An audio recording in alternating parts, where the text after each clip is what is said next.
Bonsoir. Yasmina Khadra n'est pas votre vrai nom. Est-ce que l'on peut revenir sur l'origine de ce pseudo et pourquoi vous l'avez choisi? Écoutez, moi, j'étais dans l'armée avant. J'écrivais sous mon vrai nom. Et puis la hiérarchie a commencé à ne pas apprécier le fait de me trouver de temps en temps dans la presse écrite.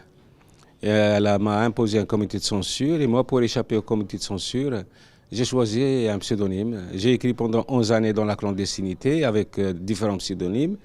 Et puis en 1996, j'avais opté pour les prénoms de mon épouse. Comme ça, moi, j'écris des bouquins et elle encaisse les chèques. Elle a tout gagné alors? Ah, tout, moi compris. Vous, exactement.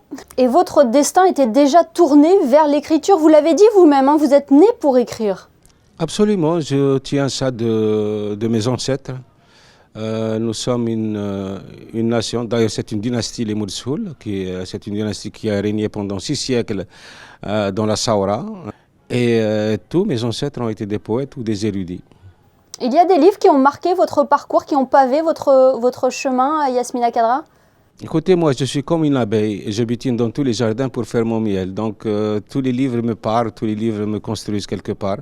Mais il y en a qui m'avaient marqué, comme par exemple Le Petit Prince de Saint-Exupéry et toutes les œuvres de Saint-Exupéry qui est un peu mon saint patron. J'aime aussi la littérature américaine, John Steinbeck, la littérature russe, française, tout aussi est à mon âme. Vous mentionnez Le Petit Prince, c'est l'ouvrage qui est le plus traduit au monde, un peu comme vous, parce que vos romans sont traduits dans 48 langues, je crois. Vous êtes édité dans plus de 55 pays. Vous attendiez à un tel engouement? Non, pas du tout. Vous savez, le succès, c'est comme une rencontre de troisième type. Il faut savoir tout simplement la garder. Je suis traduit plus précisément en 53 langues dans 58 pays, mais Saint-Exupéry, il est très très loin devant. Hein.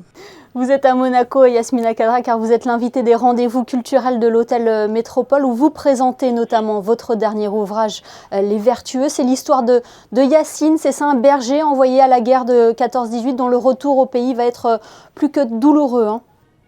Oui, c'est un peu l'histoire de... Mon personnage incarne toutes les épreuves qu'ont traversé les Algériens pendant la première moitié du XXe siècle. Et c'est précisément cette période-là, cette époque, qui va façonner les Algériens d'aujourd'hui. Et on passe par tous les sentiments, l'amour, la haine, la solitude, le pardon. Oui, bien sûr. Pour moi, il faut impérativement insuffler une âme à une œuvre. Sinon, elle peut pas nous survivre.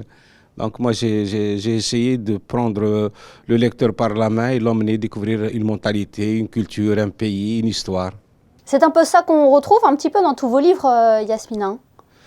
Je suis un grand partisan, non pas du pardon, parce qu'on peut aussi, à la place du pardon, proposer la réconciliation avec les autres et avec soi-même. Mais je suis quelqu'un qui cherche à prouver que toutes les guerres ne sont que la faillite du bon sens et qu'il faudrait peut-être profiter au maximum de la vie.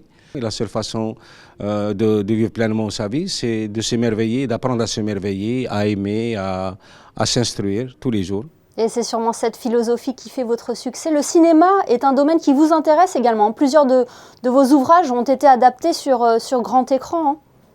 Oui, j'ai 4 romans qui ont été adaptés au cinéma, mais j'ai aussi écrit 2 scénarios, un pour Forest Whitaker et Harvey Keitel, pour Hollywood, et un autre pour une histoire européenne.